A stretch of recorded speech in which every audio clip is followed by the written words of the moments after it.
آخری بات، اپنی اولادوں کو دین کی تعلیم دیں، بڑا ضروری ہے، اور خود اس دین کی تعلیم کو حاصل کریں۔ نبی کریم صلی اللہ علیہ وسلم نے فرمایا، جب بندہ قبر سے نکالا جائے گا نا تو اس کے پاس نا ایک بہت خوبصورت نوجوان آئے گا، کہے گا حل تعریفونی، کیا تو مجھے پہچانتا ہے؟ یہ کہے گا لا، میں تو تجھے نہیں پہچانتا۔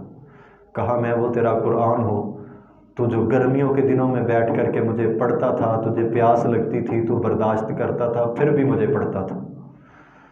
میں وہ قرآن ہوں، تیرا ساتھی ہوں، جو تو راتوں کو جاگ جاگ کے مجھے پڑھتا تھا، تلاوت کیا کرتا تھا، تہجد کی نمازوں کے اندر رکعتیں لمبی لمبی کر کے میری تلاوتیں کیا کرتا تھا، میں وہ تیرا ساتھی ہوں۔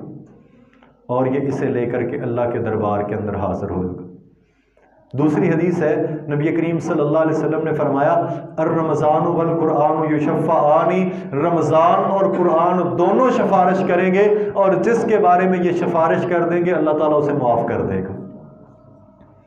اور یہ قرآن مجید پڑھنے والا جو اس روایت کے اندر ہے کہ یہ اللہ تبارک و تعالیٰ کے دربار کے اندر پیش ہوگا، اللہ تبارک و تعالیٰ جو ہے اس کے دائیں ہاتھ کے اندر بادشاہت کو رکھ دیں گے۔ یؤتی الملک بیمینہ وَيُؤْتَى الْخُلْدَ بِشَمَالِهِ، اس کے دائیں ہاتھ کے اندر بادشاہت رکھی جائے گی، اور اس کے بائیں ہاتھ کے اندر اللہ تعالیٰ ہمیشگی رکھ دیں گے۔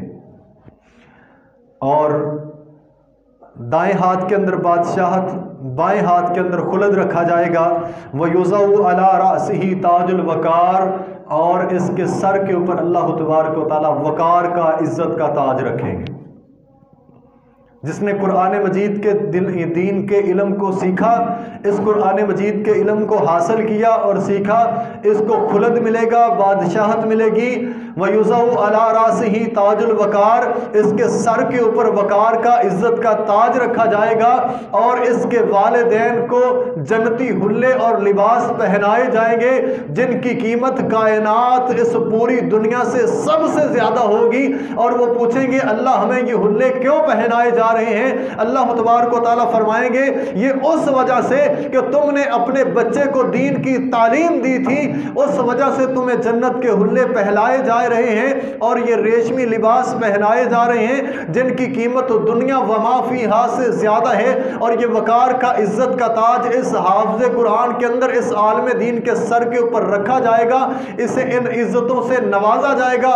دیکھنے والے کہیں گے کہ شاید یہ کوئی شہید ہے، یا انبیاء کی جماعت میں سے ہے، یا صالحین میں سے ہے۔ پھر بتایا جائے گا کہ یہ حافظ قرآن ہے، عالم قرآن ہے، جس نے دین کی تعلیم کے علم کو حاصل کیا تھا۔ اللہ تبارک و تعالیٰ اس حافظ کے لیے فرمائیں گے اقرا ورتقِ کما کنت ترتل فی الدنیا، اے حافظ جنت کے اندر جا، جنت کی سیڑھیاں چڑھتا جا اور قرآن مجید کی تلاوت کرتا جا، جہاں پر والناس کی سین ہوگی وہاں تیرا مقام ہوگا۔ یعنی جہاں تک تو قرآن مجید کو پڑھتے پڑھتے چڑھ سکتا ہے، یہ ساری منزلیں طے کرتا جا، جنت کے ان اعلیٰ علیین کے اندر تیرا مقام ہوگا۔